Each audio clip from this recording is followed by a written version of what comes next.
Greetings, fellow book detectives, to a new case of literary intrigue. Grab your magnifying glass as we uncover the secrets hidden within the pages of Siddhartha by Hermann Hesse.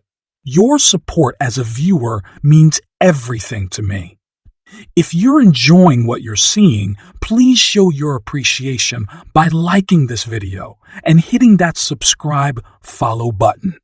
And if you have any questions or ideas, I'm all ears in the comments. Part 1. Brahman's Son. In the first chapter, we are introduced to Siddhartha, the main character of the story. Handsome, strong, and intelligent, Siddhartha is a poor young man who lives in India. Those around him, especially his friend Govinda, love and admire Siddhartha and seem content with their lives. However, unlike the others, Siddhartha is unhappy. He is filled with dreams and restless thoughts, which come flowing to him from the river. Hoping to find peace and contentment elsewhere, Siddhartha decides to leave home and join a group of men called samanas, who live very simple lives of prayer and meditation, a form of deep relaxation and breathing. However, before Siddhartha can leave, he must first ask his father's permission. Initially, Siddhartha's father does not want his son to leave. His father sees how keen Siddhartha is to join the samanas and gives his permission. Siddhartha's close friend Govinda decides to leave as well. The two young men set off for the forest, where they will join the samanas. Part 1. With the samanas. Siddhartha and Govinda leave their town to live with the samanas, a group of spiritual men. Before leaving, Siddhartha gives a poor man most of his clothes, his first step in ridding himself of worldly possessions. For Siddhartha, the goal of his new life is to become empty, to no longer have human needs and emotions such as thirst, happiness, and sadness.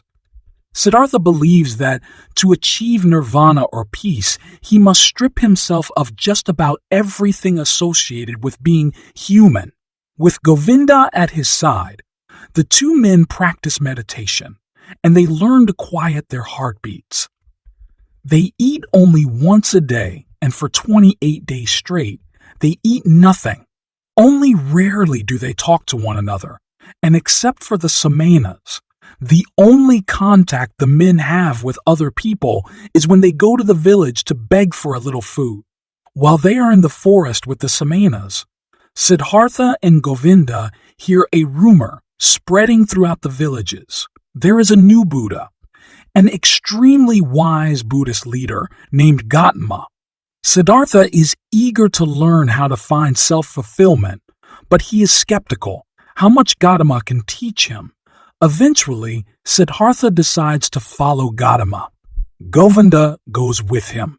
Part 1. Gautama. Initially, Siddhartha is totally mesmerized by the Buddha Gautama, known as the Illustrious One. He and Govinda listen attentively to his learned teachings about the way to find enlightenment or supreme knowledge. Govinda very much wants to stay with Gautama and become a holy man. Siddhartha decides to leave, having decided that he cannot achieve enlightenment by listening to teachers. He must find knowledge through life experiences on his own. Govinda weeps when he hears his beloved friend is leaving, but decides to devote his life to Gautama. Part 1. Awakening. As Siddhartha sets out on his own, he realizes he is no longer a youth but a man, like a snake who has shed his old skin. He also resolves no longer to learn from others, but to be his own pupil and to learn from myself the secret of Siddhartha. As he walks along, not sure where he is going and feeling utterly alone, Siddhartha is filled with sadness, yet he feels he is more himself than ever. Part 2. Kamala. Siddhartha travels alone for several days until one night, when he stays in a straw hut owned by a man who ferries people across the river. That night, Siddhartha has a strange dream. In the dream, he sees Govinda, But as Siddhartha reaches out to hug his friend, Govinda turns into a woman. The dream is not unpleasant, however. In fact, it brings Siddhartha great pleasure. The next morning, Siddhartha asks the ferryman to take him to the other side of the river. The friendly man reminds him of Govinda in that he does not question things. He is obedient and wants to think very little. In a town across the river, Siddhartha meets a beautiful rich woman named Kamala. Hoping to learn about love from her, Siddhartha decides to shave his scruffy beard and comb his matted hair. That is not enough to please Kamala. He must also have fine clothes, shoes, and money. Siddhartha tells Kamala he does not have those things, but that he can write poetry. He then composes a poem for the woman. She is impressed, kisses Siddhartha, and tells him how handsome he is. Part 2. Amongst the people. In the next stage of his journey, Siddhartha meets another person who is rich, a merchant named Kamaswami. At first, the shopkeeper thinks Siddhartha is just a poor man with no skills or abilities. However, when Siddhartha shows Kamaswami that he can read and write, the merchant is very impressed. He invites Siddhartha to live with him, and Siddhartha agrees. Very soon, Kamaswami begins to confer with Siddhartha about business matters. However, to Siddhartha, business is nothing more than a game. He is only working so he can wear fine clothes and shoes when he visits Kamala. He begins to feel once again that life is passing him by. Part 2. Samsara. Years have passed, and Siddhartha is a very rich man with his own house and servants. Acquisitiveness, the desire for possessions, has clearly overcome him. Yet, he also has contempt for riches as he did as a young man. He plays games of dice, in which he loses thousands and wins thousands and becomes hardened and mean. Deep within him, though, Siddhartha still holds many of the values he learned from his father and from the Samaras in the forest. Also deep within him, weariness and sadness grow. One night, Siddhartha has a very frightening dream. He awakes with overwhelming feelings of sadness and decides to give up his life of excess and concerns about money. He leaves, giving up all his possessions and his association with Kamaswami, Kamala, and the others. Soon after, Kamala finds out she is pregnant with Siddhartha's child. Part 2. By the river. Siddhartha heads to the river, away from town. Standing at the river, he hears the sound of one word, which means the perfect one or perfection. After a very deep, refreshing sleep, Siddhartha awakens to see his old friend Gava.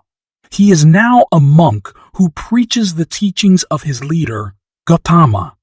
Govinda has aged, but Siddhartha thinks his friend still looks curious and loyal. Govinda does not recognize Siddhartha, but Siddhartha recognizes him. They talk for a bit, and Govinda goes on his way. Staring at the flowing water of the river, Siddhartha is overwhelmed with feelings of joy. Soaking in the beauty around him, he is exceedingly glad he is leaving the life he leaves, filled with an excess of possessions, rich foods, and fancy clothes. Part 2. The ferryman. Siddhartha asks a ferryman to take him across the river. 20 years have passed, but Siddhartha recognizes that the ferryman is Vasudeva, who took Siddhartha across the river after he left the Samanas. Siddhartha recounts his life for Vasudeva, who listens intently. When Siddhartha is finished, Vasudeva asks Siddhartha if he would like to come live with him and be his assistant. Siddhartha accepts. Siddhartha becomes radiantly happy, living with Vasudeva. Then, one day, Kamala and her young son, Siddhartha's child, are near the ferry when Kamala gets bitten by a snake. Hearing her cries of pain, Vasudeva brings her to his hut, where he and Siddhartha care for her. She gets better enough for a while to talk to Siddhartha, but she is too sick and dies, leaving her son with Siddhartha. Part 2. The son. After Kamala dies, Siddhartha's son stays on with his father and Vasudeva. Siddhartha loves his son deeply, but he is troubled and unhappy with the boy, who is arrogant and does not want to work. One day, his son turns against his father, and the next morning he is gone. Angry but desperate to find him, Siddhartha and Vasudeva set out to look for the young Siddhartha. Part 2. Siddhartha begins to envy the people around him, who seem so happy. After talking with his dear friend Vasudeva, Siddhartha begins to see the unity or interconnections among all things. Standing at the river, he hears the word Om. Part 2. Govinda.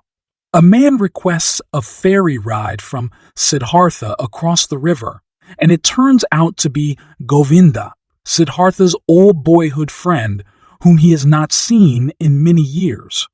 Govinda asks Siddhartha what knowledge he has acquired, and although Govinda at first thinks that Siddhartha's answer is very strange, Govinda begins to see that his childhood friend is now very wise indeed, like Buddha.